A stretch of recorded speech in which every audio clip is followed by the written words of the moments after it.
So a local magazine called. They want to do an interview, which they've already done the phone interview. Now they're here to do a photograph session. So it's photo shoot day today.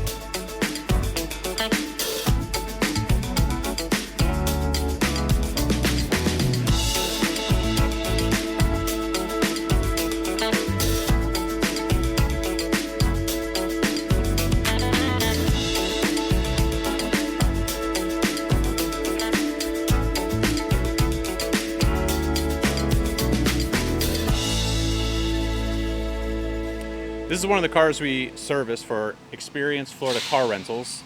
You can find them on Instagram. I'll put it on there if you want to. If you guys are going to be down in the Florida area and you want a really nice car to rent, these are the guys to call. This is a 992 Carrera. It's got full stealth PPF. It's a beautiful car, right, Peter? It is. Has an exhaust on it, 5-speed, has a tune. It's lowered. It's ready to go. It's ready to go. Ready to go. Yeah, well, it will be ready to go. Right now we're getting ready to put 4 brand new tires on it. Ensure your safety as well as precision driving. True salesman. All right, let's take a look at these tires. We're going to be getting these done a little bit later today. Oh, yeah. Ew. Yeah, we got to get those fixed because obviously they're not going to let people rent this car with that kind of damage on their tires. They want the people to be safe. Yeah, that is a beautiful car. It's a nice weekend car. If you guys come down to visit, check them out.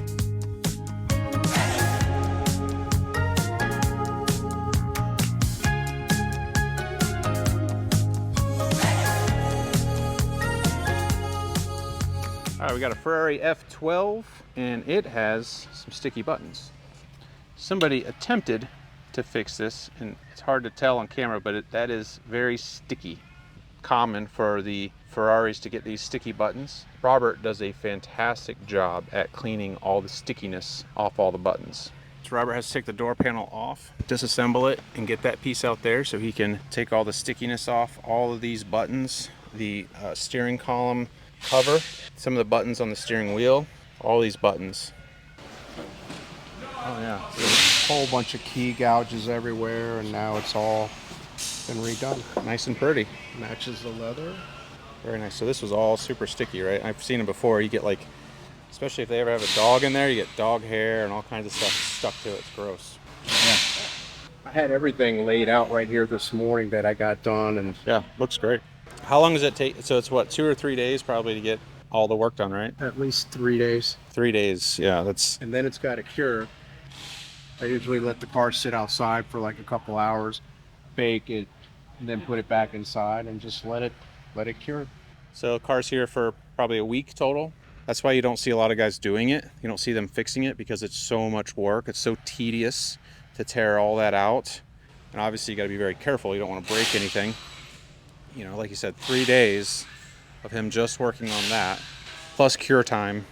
So you're, you know, a week in the shop to get those sticky buttons fixed. But wow, what a beautiful car. Whew. Gosh, that engine is so long.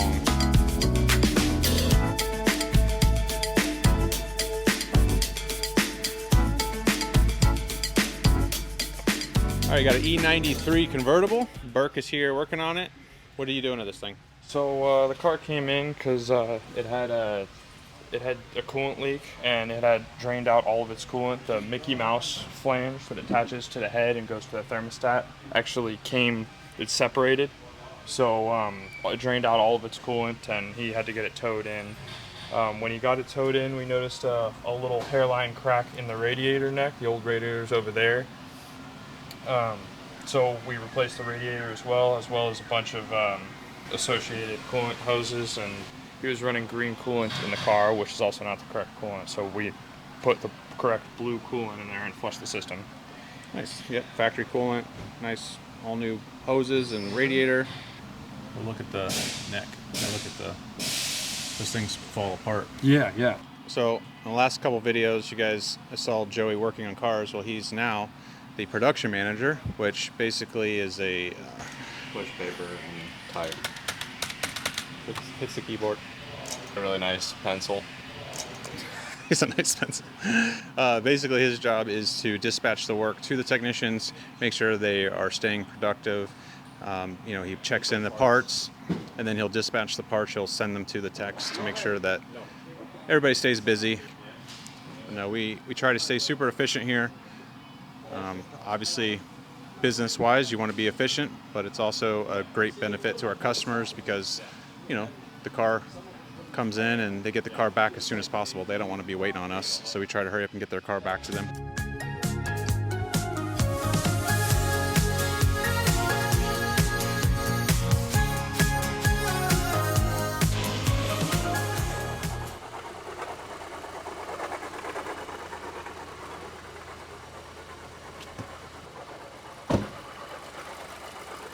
What's going on with this?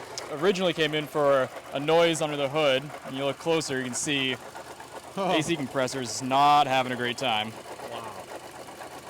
As well as came in for hard shifting into first. This is a manual car, a little bit rare for these.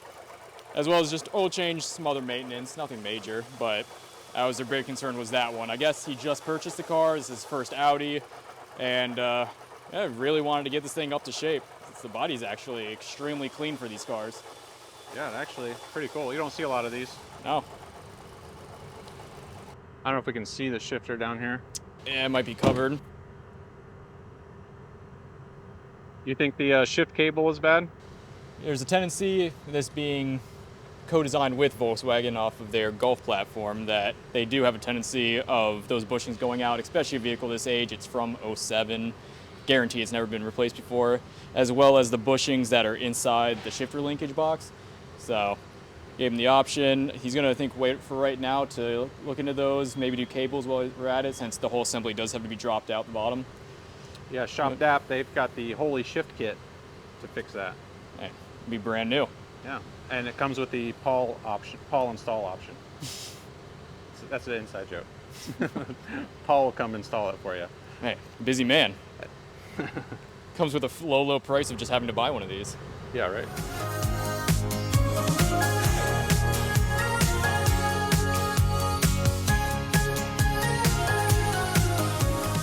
Hi guys, just had a great photo shoot with Elite Motorworks and can't wait to see what these photos look like. Awesome, thank you. All right, well have a great week guys. Thank nice you. to meet you. Thank All right, you. bye-bye. What do you think I weigh? I got muffed. 285. 2. The fact that you start with 2 is insulting. I think he's. I've never weighed 2 anything in my life. He's a solid 178. I mean, you're pretty 178.7. pretty damn close. I'm Yeah. about 180. Yeah. About 180. Yeah. It varies depending on the week. Yeah, that's a good figure. Yeah. Pretty solid stats. Not Yeah. After a long weekend on Monday morning, I'm like 182. Ooh. Okay. Yeah. Bulked up, hibernated. Yep. Right. Mm-hmm. Rested up. Yep. What do you think Peter weighs? Peter? He's built like a brick shit house. He might reach in the 100s. He's probably like 90, 98. A little slap He's got for the you two. stability of a vertical broomstick, I'll tell you what. Yeah. Hey Peter, sorry. Sorry about that. I got you mixed up with that broom. Logan has no bones. He's just carbon. I got bird bones. Carbon. He's just carbon core. You know, we Like an avatar. Yeah. we do have smaller people that work here. Gotta fit in tight places. You know? All of our shirts. I think when I order the shirts, they're usually medium, like extra mediums. Well, a small is like a medium in all honesty. Yours is like extra small. I think I got a girl's shirt for you. No, I don't know about that. Real man in this shirt. 125 pounds. Yeah. Man. Body crafted to perfection, you know? I'm just kind of mind blown that I got 35 pounds on you and I'm skinny as hell. You are skinny, yeah. Yeah, but you're like 7'9". You've got height. You got thicker bones, probably. You got a thick head, that's for sure. Oh, for sure. Yeah, you got Dance. mass up in there. Dance right here. Yeah. What'd you say? You're what? The cornbread Asian. Cornbread Asian? My brother's the tallest Asian to ever walk. Right next to Yao Ming. Your brother? What is Taller he? than me.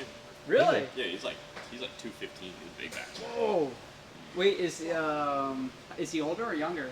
3 years younger than me. Yeah, that's right. He's still up in the corn. Yeah. Talking about corn, you want to have a discussion about what we were talking about the other day? Not on camera. Yeah, right? I don't even want to know. I'll never forget when Joey asked me for the first time. Well, like, Peter was saying that he eats corn the long ways. Yeah. So I don't want to know how you eat the corn. So I wait. Oh. Like a normal person. Who He eats asked it you long the ways. Oh, he. No, and then Jason's like, oh, like this? Remember the trend where people are putting on the drill, the corn, and they're losing their teeth? That was great. That's seductive to Ohio people. Right. Jamie's from Ohio, though. Is that my I am from I was Ohio. born in Ohio. What's wrong with being from Ohio? Yeah, what's wrong with that? It's where we started. Ohio? Ohio. What's Yeah. from Ohio? Cool, I, us. I'm from Ohio. I am. Name one major city in Ohio. Cincinnati. Cincinnati, Cleveland, Dayton, Columbus. Columbus. No, again.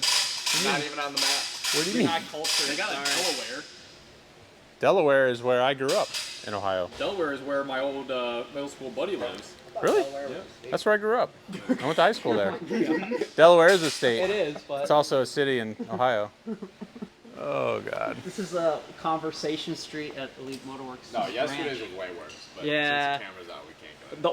The oil guy got what one. location in the world would taste the best? Jim is working deep on this thing. So 49 Mercury. It's sitting on a, I believe, is an 80 Cutlass, Oldsmobile Cutlass chassis. So it's got a small block Chevrolet engine in it, which is a little sacrilege because it's a Mercury. But it's very well put together. I'm just sealing everything back up.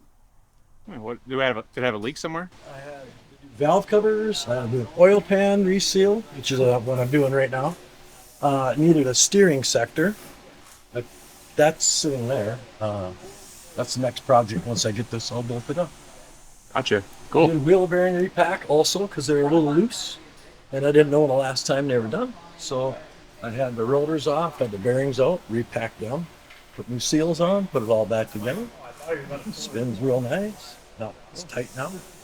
I noticed you said you had the bearings. Ooh, that's because you're from Minnesota. Yeah. Yeah, we don't normally work on cars like this, but this is a customer of ours who has, I don't know, 5 or 6 other vehicles that we work on, and he asked us to work on this, so we obliged. 30 years ago, they put this body on this chassis and painted it. Huh. So, looking at, it's hard to see on the side because you're down below, but the paint is beautiful on this car yet, for being 30 years old. Yeah, they did a really good job. When it was sitting over on the alignment rack, I was admiring it from afar. Yeah. It looks really good, actually. Yeah, the paint's great. I had to strap the axles up because he's worried about the airbags blowing out on the shocks. So I had to put it up in the air, and I wasn't going to do an oil pan on alignment. Too many things in the way. So I just ratchet strapped his axle tight. Oh man, look at that old school air suspension. Okay, I see what you did. So you ratchet strapped that rear axle so it doesn't fall down.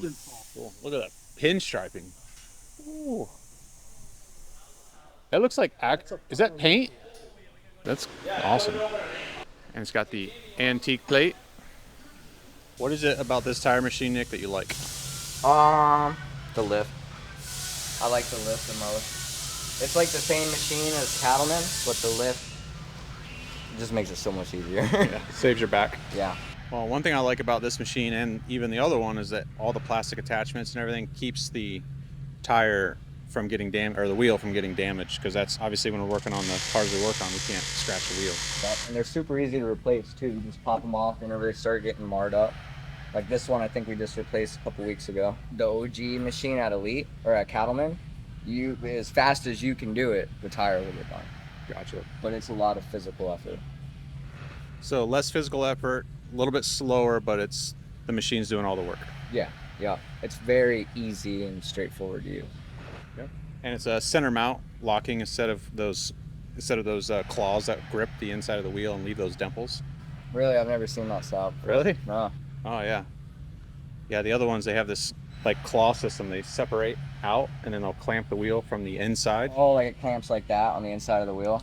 No, like there's like 4 claws and they'll open up, and then the claw, it's got these, it's like a metal dimpled. You ever see like a hammer for like Yeah, a for- framing hammer, where it's got like the waffle on there. Yeah, yep, like that waffled in, exactly. So it's got these little things and it leaves these dimpled marks on the inside of an aluminum wheel. So sometimes you'll get an aluminum wheel, you'll see those marks.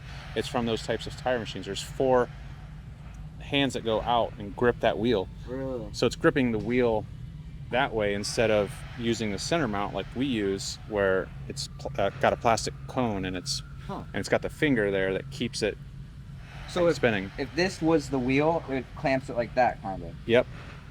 Oh, that's sketchy. Yeah, it is sketchy. It is sketchy, but that's the way they do it. Oh yeah. The same thing, like the old alignment machine, you'd have to clamp onto the rim itself. Yeah. And then on this one, you just clamp it right to the tire. You don't have to worry about anything. Yep.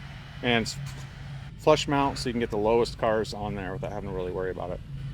I mean, even the cars that are too low for the arms to hook into, you can zip tie them to the face of the rim. That's what the Hunter trainer guys taught us that. Really? You zip tie them to the face of the rim and they hold tight and it won't mar up the rim or anything like that. Oh, interesting. Yeah. All right, cool. Well, good job. Logan is working on this Mercedes C300. What are you doing to this thing? Originally came in for a check engine light. This ended up being secondary air pump. So went ahead, replaced that, as well as relay and check valve that run for it. But we did our evaluation on the car, realized transmission started leaking around the pan, so replaced the pan, the seal while we're in there, replaced the filter, as well as up top, found that the camshaft actuators and camshaft position sensors were leaking out the O-rings, very common of these about mid-2010 Mercedes, so ended up redoing those. That's that. Pretty quality car. Getting wheels and tires, or hitting tires in alignment. No, pretty solid car. Not much past that. Yeah, these are actually traditionally pretty nice. Okay, you're putting the transmission fluid in here, and then you're going to fill it from the bottom. Yep. Bottom fill, and it's got a built-in level sensor, or more of a dipstick or a level tube that completely caps it off, so it's realistically it's dummy proof. Can't overfill it, can't underfill. Pump in until it comes out. And then you got to start the car. Start the car, warm it up, and at that point, fluid will expand, everything, since it's probably drained out of the mech unit inside. Fill every oil galley, everything in there, trans fluid galley. And you're good to go. And good to go. Plug it up. Cool.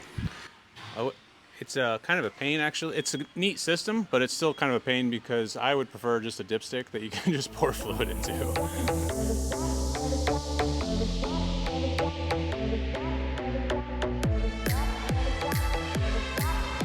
In my opinion, the C7 Corvette is much better than the C8 Corvette. What do you guys think?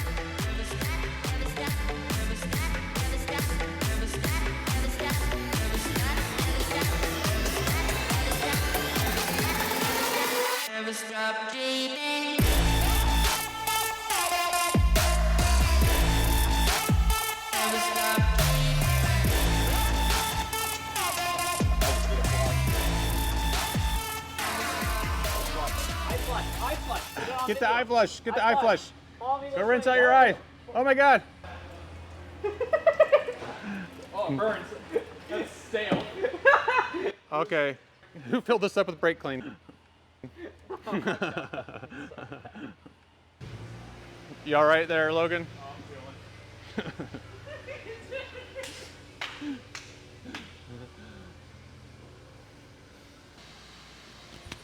You got a BMW 530e for e-drive. It's actually a really nice looking car. I love the cinnamon interior, white car. Burke is doing some spark plugs.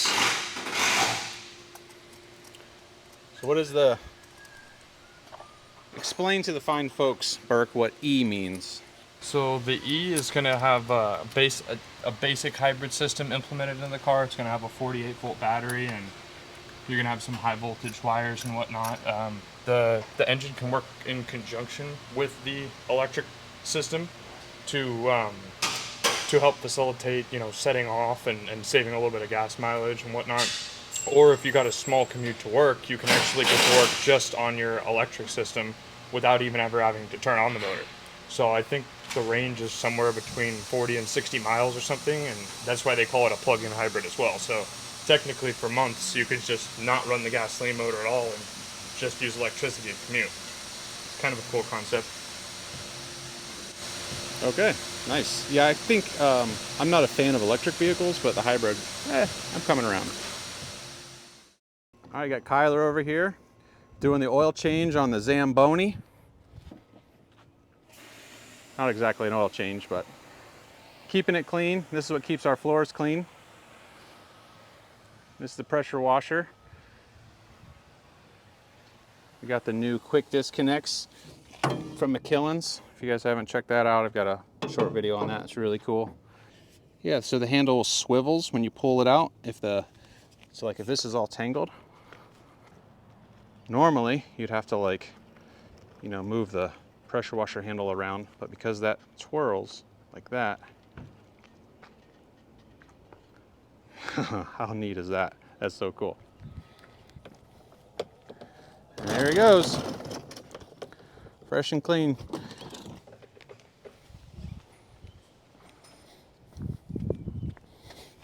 All right, so we shut the water off, drain out the water that's in here, pull the quick disconnect off, if I could talk. And then we go over here to the pressure washer, connect it, and you're good to go. Saves you a little bit of time from having to thread it on. If you guys are interested in this kit, I have one for my house. I got one for my dad for his birthday, and I got them for the other shops. They're really good. I'll put a link in the description if you guys want to check those out. I hope you guys had fun hanging out today. I'll see you guys next time. Thanks for watching.